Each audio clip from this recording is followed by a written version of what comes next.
So coming back to consumer psyche, when we talk about food, foods, then the consumers are convinced this is halal, this is not.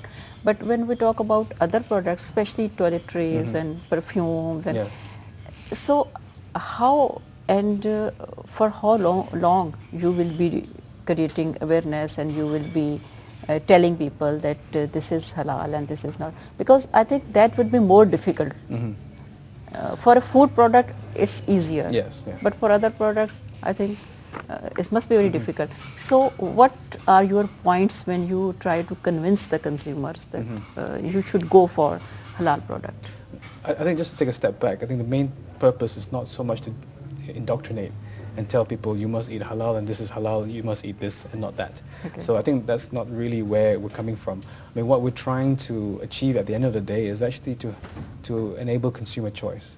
So we want consumers, both Muslim and non-Muslim, to make an informed choice and proactively choose halal because they understand what it's about and they understand the positives. And not to say that we're going to have mandatory halal and you can't eat anything else. I think that would be the wrong way to go about things. And so we want people to say, okay, I understand this label, I understand what it means when it says no stun, hand slaughter, and so we want the people to choose and empower the consumer. So this is done through dissemination of knowledge. It will take time, naturally, but we rely a lot on the groups, particularly the Muslim communities in non-Muslim countries. They cluster, and so they have their own sub-communities.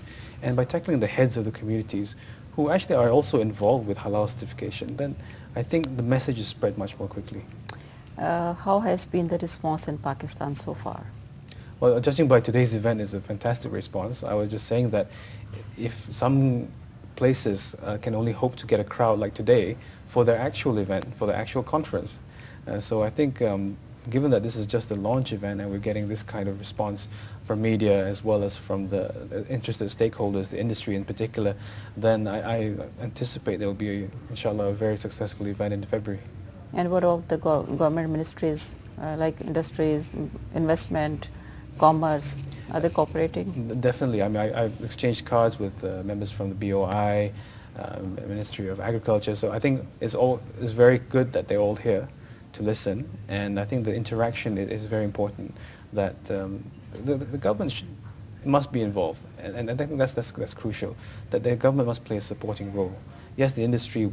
It should be an industry-led initiative, but the government must be there to support and regulate when it becomes necessary. How hopeful you are about the positive outcomes of the conference to be held in February next year? I think the key thing is to keep the momentum going. I hope that we can achieve quite a big bang with this conference and expo next year. But I think the main thing is the momentum before and after, so that following this event we keep on creating awareness with workshops, focus groups need not be very big, but to also spread it geographically throughout Pakistan, not just in Karachi. So I think in building up to the event, spreading the message, and then post the event next year is actually seeing results on the ground. And this is important. People come to a forum, they hear, they talk, and then if that's it, then people don't come again next year. So I think what has to happen, if there are resolutions, very positive resolutions coming out of the forum, that translates into action and results on the ground. And people see that this forum is effective. It is not just a talking shop. That people trade is being done. The expo, we hope that people are actually signing purchase orders and during the 3 days. And then people will see, well, this is bringing in money. There's a return on investment. And I think business people understand this, and acting rationally, they see the worthwhileness of this event. What was the idea behind creating this alliance? Actually, the alliance was created by the delegates at the first World Halal Forum, who principally consisted of industry players. And the main complaint was this lack of a global halal standard. So this was the main issue that came out of that forum and subsequent forums to that. So they needed a non-government body, an independent body to come up and actually take on the initiative of developing this global halal standard. I think it's quite a challenge because there are very inherent differences as to what one believes to be halal versus another, but I think in working towards it by trying to gain some kind of harmony, it is already quite an achievement. So this is really where and how IHI Alliance was formed. It was not my idea. It was an idea by the delegates, and they needed this independent body to be formed. What are the specific targets regarding Pakistan market? I think first off is to develop the halal certification. I think there's a few parties already interested or have already started performing a halal certification. I think it's also an opportune moment for there to be some kind of framework whereby certification becomes, not to say a regulated activity, but at least a controlled activity, so that it doesn't mushroom into a lot of too many certification bodies. The standard certainly needs to be publicized and finalized, and I believe that the Pakistan government, the standards body, has already initiated this process. So a lot of positive movements are already coming. And I think in terms of quantifiable targets, it's a matter of getting the numbers in terms of number of halal certified companies and products. Okay. Are you focusing on the other countries of this region?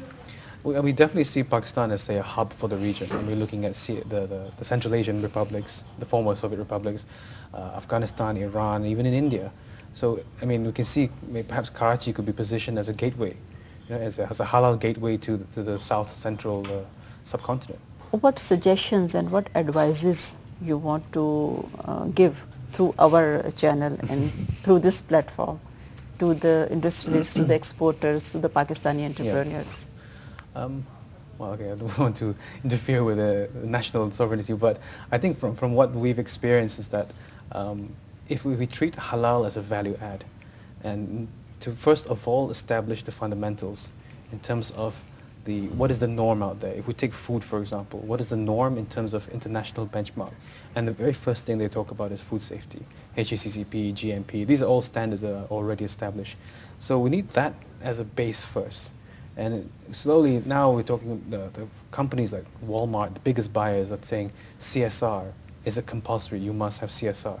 So all these other sort of international benchmark foundations, if you like, that needs to be there even before you can start exporting or selling to the major players.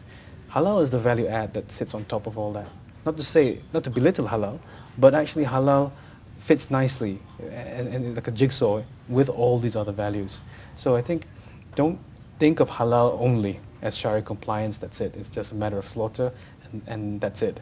There's all these other factors to consider, because if you have a product that is halal but not conforming to these international standards, then you're onto a non-starter. You're just serving a local market. Health standards. Exactly, the health standards.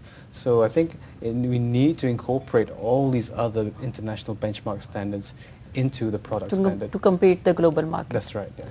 So what are the prospects? Pakistani exporters, in your opinion, would be able to follow it and compete the market? I think, inshallah, yes. I think because the natural resources are already here. Labor resources are here. So in terms of factors of production are very positive in terms of production. What needs to happen is in terms of standards. And we find that actually the industry is self-regulating. If you take the Global Food Safety Initiative, for example, it's 100% backed by industry, and yet it dictates food standards all over the world.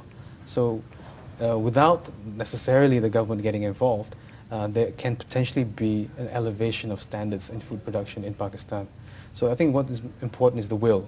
People must actually want to export to Europe, US, Canada, wherever. And there must be that will and desire to want to comply and elevate standards. And we're not saying that if you're not conforming to BRC, whatever standard, that you are not halal. We're just saying that this is what you need to do to enhance your product and export to overseas market, to the richer markets. Thank you very much, Mr. Hashim, for giving us your precious time and discussing us the important and salient features of the halal product and the future prospects regarding Pakistani exporters. Thank you so much. Thank you. Viewers, let me finish the program. Thank you very much.